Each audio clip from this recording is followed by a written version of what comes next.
Um homem descobre previsões de acidentes fatais e busca maneiras de evitá-los. Por isso, hoje, Sinais do Futuro. Se você gosta dos vídeos, apoie o canal curtindo, se inscrevendo e ativando as notificações.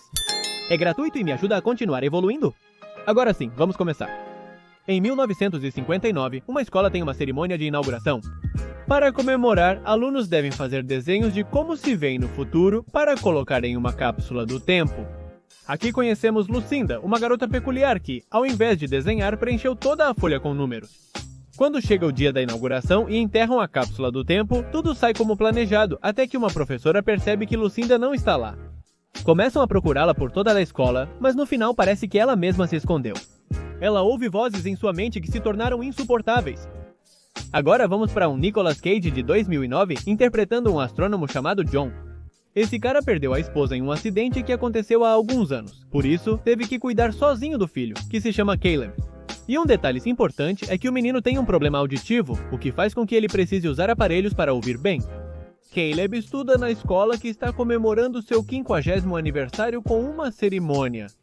Conforme planejado, desenterram a cápsula do tempo e entregam a cada aluno um dos desenhos que estavam dentro dela. Caleb pega o papel de Lucinda por acaso. Ao vê-lo, um idoso aparece ao longe e desaparece repentinamente. Depois disso, ele começa a ouvir barulhos estranhos. Mas ele acha que é apenas porque seu aparelho auditivo está com defeito e não dá muita atenção a isso. À noite ele conversa com Cade sobre isso, mas ele só sugere que deveria tentar ser mais discreto e mudam de assunto. De repente o homem nota que Caleb havia levado o desenho de Lucinda que deveria ter ficado na escola. O menino diz que vai devolver depois e vai se deitar. Cade, com dificuldade para dormir, volta para a cozinha para beber algo e, sem querer, mancha a folha de Lucinda. Aí ele começa a prestar atenção nos números e percebe que, separando-os da forma correta, eles formam uma data. 9 de setembro de 2001, data do atentado contra as Torres Gêmeas. Além da data, outros números também coincidem exatamente com a quantidade de mortos que o ataque terrorista deixou. Ele anota os números em um quadro e separa as datas para procurá-las. Todas essas datas coincidem com catástrofes, ocidente e número de mortos. O pior é que ainda há datas futuras previstas. Após deixar Caleb na escola, ele contará essa descoberta a um colega de trabalho? O mais alarmante é que, de acordo com os números que ele tem, falta apenas um dia para que mais de 80 pessoas morram em uma grande tragédia.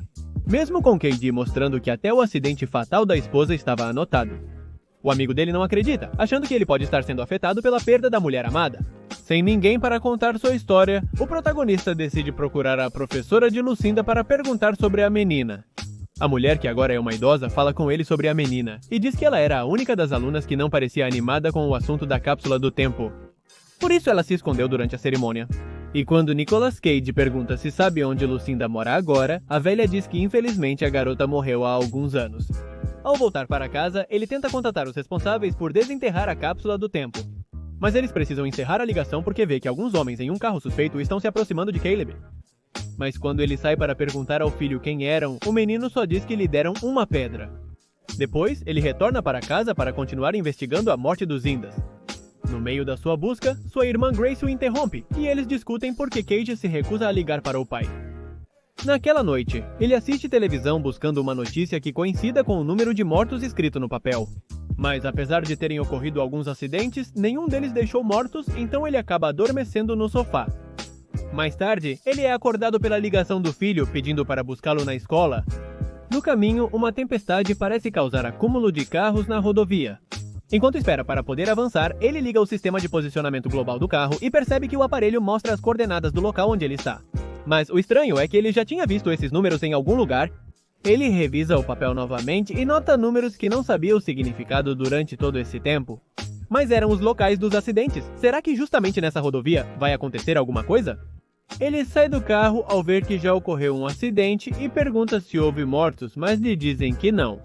Durante uma conversa com um policial, um avião cai próximo a ele. Ele se dirige rapidamente ao local do acidente para auxiliar os feridos. Apesar das explosões por todos os lados, nada acontece com ele por ser Nicolas Cage. Depois disso, ele volta para casa e mal chega. Ele vê nas notícias que no acidente de avião houve 81 mortos conforme previsto pelos números. E agora, com isso, seu amigo volta, já que não há como o que estava no papel não ser real depois do que aconteceu. Enquanto isso, seu parceiro tenta entender como tudo ocorreu. Cage está abalado por ter presenciado muitas mortes e deseja evitar os próximos eventos. Enquanto isso, o menino continua ouvindo ruídos estranhos e mais homens rondam sua casa, chegando até a aparecer no quarto de Caleb. Nesse momento, um homem apenas aponta para a janela para que ele veja um incêndio. Vendo isso, ele grita e chama seu pai, que vai acalmá-lo de imediato, achando que teve um pesadelo. Ao olhar pela janela, encontra o homem misterioso que desaparece novamente. No dia seguinte, o protagonista e seu filho vão até a casa da única filha de Lucilda. Lá, agora mora uma mulher com sua filha. Ele começa a segui-las e acabam em um museu. Enquanto o menino se aproxima da garota, Cade se aproxima da mulher dizendo que parece que seus filhos se dão bem. É assim que os quatro acabam em um bar e John aproveita para perguntar sobre a mãe dela. A mulher reage mal ao que ele diz e vai embora. Apesar dos avisos de Cade de que pessoas morrerão devido às previsões feitas pela mãe dela. Naquela noite, em casa, vemos mais daqueles homens estranhos cercando o lugar. Mas ele estava concentrado, vendo na televisão o aviso sobre um possível ataque terrorista. E depois de revisar as coordenadas e a data, ele liga para o FBI para dizer exatamente onde o ataque vai acontecer. No dia seguinte, ele deixa Caleb com Graça para ir ao local do atentado. Ao chegar, ele percebe.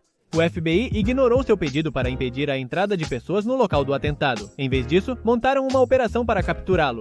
Porque obviamente vão suspeitar de um cara que afirma que há uma bomba.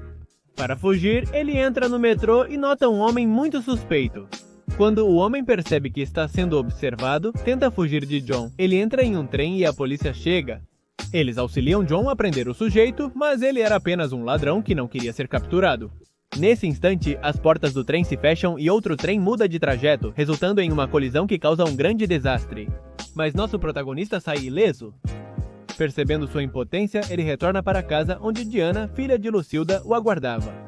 Parece que durante sua infância, sua mãe sempre mencionava a última data anotada, dizendo que nesse dia todos morreriam.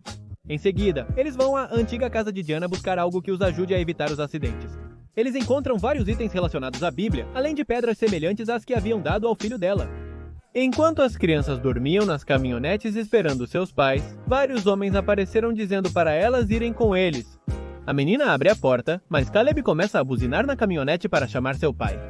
Quando os adultos chegam, os homens já tinham ido embora, mas Cade alcança um deles. Antes que ele possa reagir, a pessoa o deixa atordoado com uma luz que sai de sua boca, fazendo-o perdê-la de vista. Ao voltarem para casa, revisam o papel e percebem que a última data não informa o local do evento, por isso aqueles homens o seguem. Independentemente de onde estejam, não há salvação. Diana tenta se convencer de que a situação não faz sentido. Talvez sua mãe tenha se enganado porque não quer acreditar que algo pode acontecer com a filha. Depois disso, eles vão dormir junto com os pequenos? Descobrimos que a filha de Diana também ouve as vozes. No dia seguinte, ou seja, na última data, John se aproxima da menina para perguntar o que eles vão tomar no café da manhã. Ele nota que ela pinta um desenho que ele vira na casa de Lucilda. Mas o mais significativo é que a única coisa que ela coloriu no desenho foi um sol. Isso faz com que ele se lembre que há alguns meses fez uma pesquisa sobre como a atividade solar estava mudando de uma forma estranha. Ele vai rapidamente para o trabalho para confirmar suas suspeitas. Lá, percebe que o Sol emitirá raios que destruirão o planeta. Diana ouve tudo e sai correndo, mas Cade a alcança para tentar acalmá-la. Ela sugere que eles podem tentar se esconder em cavernas que ela conhece desde a infância. Ele aceita, e eles vão arrumar suas coisas rapidamente. Ele decide ligar para o pai e pedir que se proteja dos raios solares em um porão ou nos esgotos o mais longe possível do sol. O homem diz a ele que não fará isso, pois é o destino que Deus lhe deu. Eles encerram a ligação e Cade vai procurar Caleb para saírem o quanto antes. Mas o menino está escrevendo muitos números como Lucilda fazia. John tira a folha dele, mas Caleb continua escrevendo na mesa, e quando ele tira a caneta, Caleb usa as próprias unhas para continuar. Ele se lembra que a professora de Lucilda contou que encontraram a menina arranhando a porta. Quando tudo está pronto, ao invés de irem para as cavernas, ele os leva para a escola procurar essa porta. Voltar para casa para remover a tinta e encontrar os demais números. Para Diana, tudo isso parece uma perda de tempo, já que faltam poucas horas para o amanhecer. Ela então leva as crianças embora sem que Cade perceba. Quando ele descobre os números, elas já sumiram. Felizmente, Diana e as crianças param em um posto de gasolina e contatam Cade. Ele diz a Diana que as coordenadas são as mesmas da antiga casa de Lucilda. Mas ela prefere ir para as cavernas, já que os números sempre indicavam o local da catástrofe, e ela prefere se proteger em um lugar seguro. Ela desconhece que os raios serão tão intensos que não haverá salvação, mas eles podem tentar seguir as coordenadas. Enquanto eles conversam distraidamente, os homens entram no carro e sequestram as crianças. Ela sai imediatamente para procurá-los, mas acaba da pior maneira.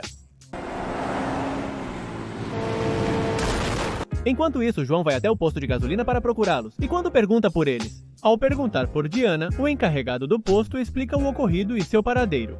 Cade chega até o local do acidente e, embora tentem reanimá-la, ela morre.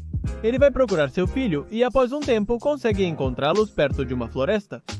Caleb diz a ele que os homens estão tentando ajudá-los e que foi por isso que tentaram avisá-los sobre o que aconteceria. Nesse momento, uma nave aparece e Caleb diz ao pai que os homens os levarão para um local seguro.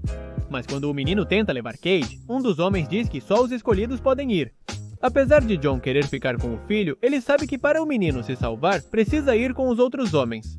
Antes de Caleb subir na nave, seu pai lhe dá um colar. Como despedida, Kate fica inconsciente no local. Ela acorda quando os raios solares já causaram um monte de caos. Vai para a casa do pai para passar seus últimos momentos com a família. E enquanto o planeta Terra explode, as crianças acabam em um campo extraterrestre. Isso foi Sinais do Futuro? Deixe seu like, comente sobre quais filmes quer ver no canal, inscreva-se e ative o sininho para não perder os próximos vídeos.